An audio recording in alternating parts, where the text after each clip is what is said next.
Computational modeling and simulation has been used by a lot of industries to design and test products, but the medical device industry has lagged behind in the use of its technology. But that could be changing. A lot of companies are doing simulations. The Fortune 100 companies, of course, and startups, or even people who have a patent in this field and try to get a prototype and a model to see whether this patent or this idea is going to work or not. Say 10 or 15 years ago, there was no simulation tool to get a good model to help clients in that field.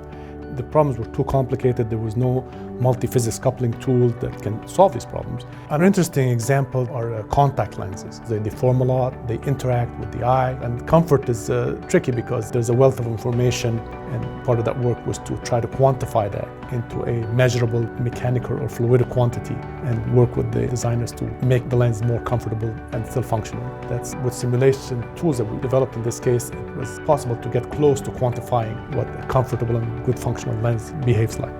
So that burden has been taken off.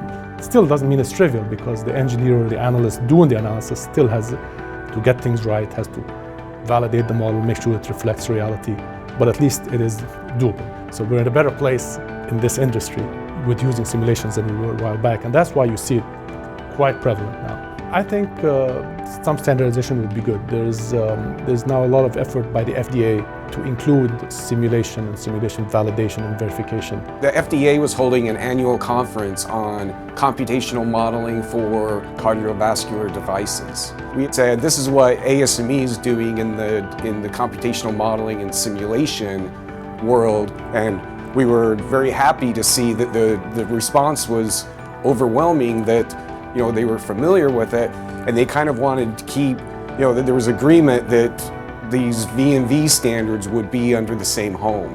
So now when you do submissions, a big part of it can be simulation results, and they're trying to do standards to help make sure it's up to a certain levels of quality. ASME has been working with committees, both industry, software developers, and government agencies to come up with methodologies to provide credibility to modeling and simulation for a regulator to approve a device.